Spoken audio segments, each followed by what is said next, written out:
ராமத்து சுவாமிகள் பதிவுகளில் இன்னைக்கு நம்ம கொங்கு நாட்டு மக்களோட நீதி தேவதை பொள்ளாச்சி அருகில் உள்ள ஆனைமலையில் அமைந்துள்ள பிரசித்தி பெற்ற அருள்மிகு மாசாணியம்மன் பற்றி தான் பார்க்க போகிறோம். இந்த அம்மன் எப்படி இருப்பாங்க தெரியுமா? சாதாரணமாக அம்மன் அமர்ந்த கோலத்திலோ அல்லது நின்ற கோலத்திலோ தான் இருப்பாங்க. ஆனால் பொள்ளாச்சியில் அருகில் உள்ள மாசாணியம்மன் மட்டும் 17 அடி நீளத்தில் நெற்றியில் பெரிய பொட்டு வைத்து படுத்த நிலையில் அருள் புரிகிறார். மாசாணியம்மன் காலடியில் ஒரு அசுரன் இருப்பதுடன் ஒரு கையில் பாம்பு, இன்னொரு கையில் நெருப்பு கிண்ணம், மற்றொரு கையில் குங்குமம் அடங்கிய கிண்ணம் மற்றும் திரிசூலம் ஆகியவைகளை கொண்டு 4 கைகளில் அருள் புரிகின்றார். ஆதி பராசக்தியின் அவதாரமாக கருதப்படுகின்ற மாசாணியம்மனுக்கு மயான அம்மன் என்ற வேறு பெயரும் உள்ளது. பலரால் குடும்ப குலதெய்வமாகவும் இஷ்ட தெய்வமாகவும் வணங்கப்படுகிறார். நீதி தேவதையாக விளங்கக்கூடிய இந்த மாசாணி அம்மனுடைய வரலாறு, சிறப்பு மற்றும் வழிபாடு முறைகளை பற்றி பார்க்கலாம். ஆனைமலையை நன்னன் என்ற ஒரு மன்னன் ஆண்டு வந்தான். ஒரு நாள் ஒரு முனிவர் மிகவும் சக்தி வாய்ந்த சுவையுடைய ஒரு மாங்கனியை கொண்டு வந்து மன்னனிடம் கொடுத்து, தாங்கள் இக்கனியை உண்ண வேண்டும், இது மிகவும் சக்தியும் சுவையும் வாய்ந்தது, அதை உண்டுவிட்டு அதனுடைய கொட்டையை தாங்கள் ஆற்றில் இருந்து விட வேண்டும் என்று கூறினார். மன்னனும் அவ்வாறே செய்வதாக வாக்களித்தார். அவன் அந்த மாங்கனியை உண்டு அதன் சுவையால் கவரப்பட்டு முனிவர் கூறியபடி செய்யாமல் அந்த கொட்டையை தன்னுடைய அரண்மனையில் நட்டு வைத்து வளர்க்க ஆரம்பித்தான். மிகவும் கவனமாக போற்றி பேணி பாதுகாத்து வளர்த்து வந்தான்.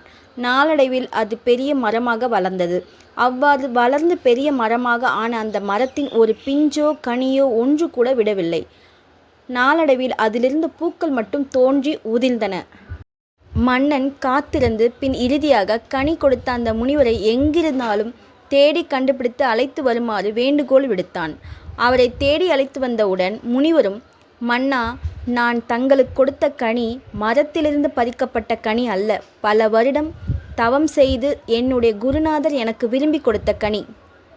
அதை நான் உண்பதை காட்டிலும் நாடாளும் மன்னனாகிய நீ சுவைப்பதுதான் சால சிறந்தது என்றுதான் நான் உன்னிடம் கொடுத்தேன். நான் கூறியதற்கு மாறாக நீ கொட்டையை ஆற்றில் வீசாமல் நட்டு வைத்ததால் வீண் வம்பை விலைக்கு வாங்கி கொண்டாய்.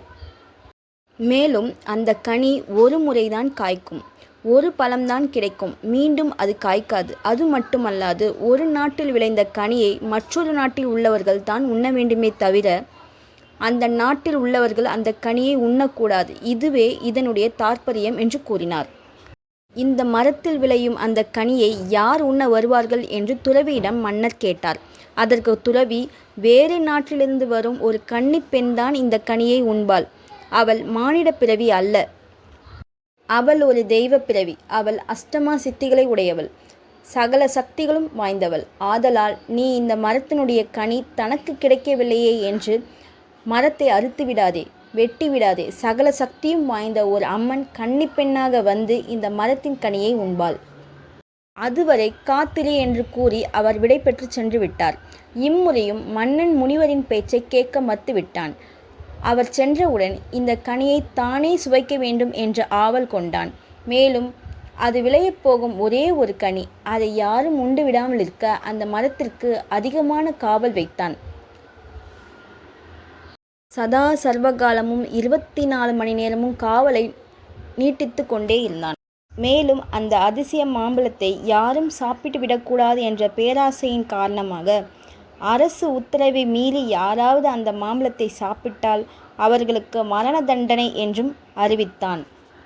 இந்நிலையில் ஒரு நாள் ஆனைமலைக்கு அடுத்த நாட்டை சேர்ந்த தாரகன் என்ற வியாபாரி தன் மகள் தாரணி என்பவளுடன் ஆனைமலையில் உள்ள உறவினர் வீட்டிற்கு வந்தார். தாரணி அக்கம் பக்கத்தில் உள்ள பெண்களுடன் சென்று ஒரு நாள் ஆற்றில் குளித்து கொண்டிருந்தாள். அந்த பெண் தாரணி எங்கு குளித்து கொண்டிருந்தாலோ அந்த ஆற்றின் கரையில்தான் அந்த மாமரமும் இருந்தது. இவள் குளித்து கொண்டிருந்த வேளையில் மாமரத்தில் இருந்த கனி தானாக விழுந்து இவளை நோக்கி வந்தது. தங்க நிறத்தில் இருந்த மாங்கனியை கண்டதும் தாரணி எடுத்து சாப்பிட்டு விட்டாள். அதை கண்ட அவளது உறவு பெண்கள் மன்னனின் தண்டனை விவரத்தை பற்றி தெரிவித்த போது தகவல் அறிந்த காவலாளிகள் தாரணியை கைது செய்து மன்னனிடம் அழைத்துச் சென்றார்கள். தாரணியோ உடனே மன்னனிடம், மன்னா, நாங்கள் வேறு நாட்டில் இருந்து வருகிறோம். தாங்கள் முரசு அறிவித்தது, தண்டோரா போட்டது எதுவும் எங்களுக்கு தெரியாது. ஒரு மாங்கனிக்காக அந்த நாட்டில் கொலை செய்வார்கள் என்றும் எனக்கு தோன்றவில்லை. ஆகையால் எங்களுக்கு விடுதலை தந்தரல வேண்டும் என்று கோரிக்கை விடுத்தாள். ஆனால் அவள் கோரிக்கையை கேட்காத மன்னன் அவளை கொலைக்களத்திற்கு அனுப்பினான். கொலைக்களத்திற்கு கொண்டு சென்று அவளை கொலை செய்தார்கள். அந்த நேரத்தில் அவள், மன்னா, நான் மரிந்தாலும் மீண்டும் வருவேன். மிகுந்த சக்தி வாய்ந்த தெய்வமாக விளங்குவேன். ஆனால் என்னை கொலை செய்த காரணத்தால் உன்னுடைய நாடும் மக்களும் அழிந்து போவார்கள் என்று சாபமிட்டு அவள் உயிர் நீத்தாள். அந்த பெண்ணின் உடலை அவள் தந்தை பெற்றுக்கொண்டார். இந்த பெண்ணின் சாபப்படி நாடு அழிந்தால் தங்களுக்கு எந்த பாதிப்பும் வரக்கூடாது, தங்களை காத்தருள வேண்டும் என்று அந்த பெண்ணிற்கு மண்ணால் ஊரில் உள்ளவர்களும் சேர்ந்து ஒரு உருவம் செய்தார்கள். அது நாளடைவில் மாங்கனிக்காக உயிர்விட்ட காரணத்தினால் மாங்கனி அம்மன் என்று அழைக்கப்பட்டு நாளடைவில் மாசாணியம்மன் என்று மருவியது. பொதுவாக கிராமங்களில் கன்னிப்பெண் இறந்துவிட்டால் நடுகள் நட்டு அவர்களை குலதெய்வமாக வழிபடுவார்கள். இந்த பெண்ணிற்காக அவர்கள் நட்ட கல் நீதிக்கல்லாக நட்டார்கள். நீதிக்கல் நட்டு இந்த மாசாணியம்மனை அதற்கு காவலாக்கி, அம்மா, இந்த பெண் எந்த தவறும் செய்யவில்லை, ஆனால் மன்னனின் தவறான தீர்ப்பால் இவளுடைய உயிர் பறிபோய்விட்டது. இனி எதிர்காலத்தில் இந்த கல்லும் நீயும் இங்கே இருந்து மக்களுக்கு சரியான தீர்ப்பை தர வேண்டும். யார் நீதி தவறி பாதிக்கப்பட்டாலும் அவர்களுக்கான விமோசனத்தை தருவதற்கு இங்கே இருக்கக்கூடிய மாசாணியம்மன் நீந்தான் பொறுப்பு என்று சொல்லி அங்கே நீதிக்கல்லை நட்டு வழிபட ஆரம்பித்தார்கள். அந்த நீதிக்கல் தான் இன்றைக்கும் மாசாணியம்மன் கோவிலில் நம்ம பார்க்கிறோம். சிறிய மயான அம்மனாக இருந்து நாளடைவில் வளர்ந்து பெரிய கோயில் ஆகி மிகவும் சக்தி வாய்ந்த தெய்வமாக ஆகிவிட்டது. அவளின் சாபப்படி நன்னனை எதிரி நாட்டு படைகள் சூழ்ந்து அவனது வம்சத்தையே அழித்து ஒழித்தார்கள். இவளை சரணடைந்து வழிபட்டவர் அனைவரையும் இவள் காப்பாற்றினாள். அப்படி அவர்கள் வழிபட ஆரம்பித்து, எப்படி இந்த வரலாற்றை பார்க்கும்போது மன்னன் தவறான ஒரு தீர்ப்பை வழங்கி அதனால் ஒரு பெண் பாதிக்கப்பட்டாலோ, அதுபோல யாருக்காவது ஒரு தீங்கு, ஒரு அநீதி ஏற்பட்டால், ஒரு குற்றம் சுமத்தப்பட்டால் அந்த நீதிக்களிடத்தில் சென்று முறையிட்டுவிட்டு மாசாணி அம்மனிடமும் சென்று முறையிட்டுவிட்டு இவ்வாறு செய்வதனால் நிச்சயம் அவர்களுக்கு நியாயம் கிடைக்கும். இப்படிப்பட்ட வழிபாடு இந்த கோவிலோடு வரலாறாக சொல்லப்படுகின்றது.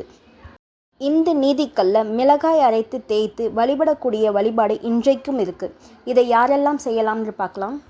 பிறரால் வஞ்சிக்கப்பட்டவர்களும் சொத்துக்களையோ தமது உடைமைகளையோ பறிகொடுத்தவர்களும் திருட்டு போன்ற ஏமாற்றங்களுக்கு ஆளானவர்களும் இங்கு வந்து அம்மனின் முன்னால் நின்று தங்களுக்கு நேரிட்ட இன்னல்களை நினைத்து முறையிட்டுவிட்டு கோயிலின் தென்மேற்கு பகுதியில் போடப்பட்டுள்ள ஆட்டுக்கல்லில் மிளகாயை துவையலாக அரைத்தெடுத்து லிங்க வடிவிலான நீதிக்கல்லின் மீது பூசிவிட்டு செல்வதை வழக்கத்தில் கொண்டுள்ளனர். இவ்வாறு மிளகாய் அரைத்து பூசி வேண்டிக் கொண்டால் அவர்களுக்கு 3 மாதத்திற்குள் நியாயம் கிடைக்கிறது. வேண்டுதல் நிறைவேறியவுடன் அம்மனை குளிர்விக்க வேண்டும். அதாவது அம்மனை இளநீரால் அபிஷேகம் செய்து புடவை வாங்கி கொடுத்து எலுமிச்சை மாலை சாத்தி வழிபட வேண்டும். இவ்வாறு அம்மனை மீண்டும் குளிர்வித்து வர வேண்டும். இந்த அம்மனை வழிபட்டால் கர்ப்பப்பை கோளாறுகள் குணமாகும். கந்திருஷ்டி, ஏவல், பில்லி, சூனியம் போன்றவற்றிலிருந்து விடுபடலாம்.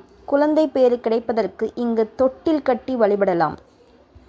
இந்த கோயிலில் முறையீட்டு சீட்டு அப்படின்னு ஒன்று இருக்குது. அதை நீங்கள் வாங்கி உங்களுக்கு என்ன பிரார்த்தனையோ அதை எழுதி நீங்கள் கட்டிவிட்டு வர வேண்டும். 90 நாட்களுக்குள் அந்த பிரார்த்தனை நிச்சயம் நிறைவேறும். மாசாணி அம்மனுக்கு நெய் விளக்கு ஏற்றி வழிபடலாம். செவ்வரளி மலர்களால் அர்ச்சனை செய்து வழிபடலாம். எலுமிச்சை பழம் மாலை சாத்தி வழிபடலாம். உப்பு, மிளகு கொடிமரத்து அடியில் போட்டு வழிபாடு செய்யலாம். இந்த மாதிரி அவரவர்களுக்கு விருப்பப்படி மாசாணியம்மனை வழிபடலாம். மாசாணியம்மன் கோவிலில் செவ்வாய், வெள்ளிக்கிழமைகளிலும் அமாவாசை, பௌர்ணமி நாட்களிலும் சிறப்பு பூஜை நடைபெறுகின்றன.